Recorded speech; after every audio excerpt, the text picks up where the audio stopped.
તો આણંદમાં દિવ્યાંગ લોકો માટે કામ કરતી સંસ્થા અંધ અપંગજન વિકાસ મંડળે ચેસ સ્પર્ધાનું આયોજન કર્યું હતું, જેમાં 66 દિવ્યાંગ યુવાનોએ ભાગ લીધો હતો।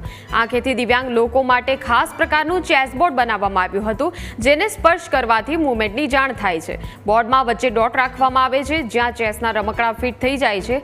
આ ઉપરાંત સફેદ અને બ્લેક રમકડા પર ખાસ પ્રકારના ચિહ્નો મૂકવામાં આવતા હોય છે, જેનાથી ચેસ રમનાર દિવ્યાંગ લોકો પોતાના પ્લેયરની ઓળખ કરતા હોય છે। બાળકોની જે આંતરિક શક્તિઓ છે એને ખીલવવામાં આવી જે સ્પર્ધાઓ થાય, જેમાં અમને વિરલભાઈ ત્રિવેદીએ જે સહયોગ આપ્યો છે અને અમારા વિદ્યાર્થીઓના સહયોગથી આવા કાર્યક્રમ સફળ બનાવી અને છોકરાઓની આંતરિક શક્તિનો વિકાસ કરાય। આ રમતથી એમે પોતાને વિચારશીલ બને છે અને જે મુખ્ય ધારામાં જે કાર્ય કરતા હોય એમની સાથે એમને એવું થાય છે કે અમે પણ બધું જ કરી શકીએ છીએ, એવો એમનામાં કોન્ફિડન્સ વધે છે। એક દિવસીય ચેસ ટુર્નામેન્ટનું આયોજન કર્યું છે અંધ અપંગજન વિકાસ મંડળ મોગરી અને Gujarat chess association four visually challenge દ્વારા, અને આમાં 66 જેટલા અંધ બાળકો અને મિત્રો ભાગ લઈ રહ્યા છે।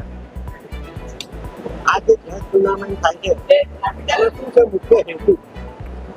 ચેસ એક એવી રમત છે કે જેમાં જે લોકો નથી જોઈ શકતા એ લોકો કોઈ પણ નીતિ નિયમ નો ભંગ કર્યા વગર પણ સાઇટેડ જોડે, એટલે કે જે લોકો જોઈ શકે છે એમની જોડે રમી શકે છે।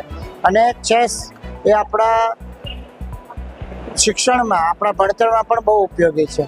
મતલબ આજે ખૂબ જ ઉત્સાહ અને આનંદદાયક લાગે છે કે ચેસ કમ્યુનિટીમાં આજે બધા આગળ વધી રહ્યા છે, જેમ કે ગુકેશ છે, બધા ભારતથી આગળ વધી રહ્યા છે।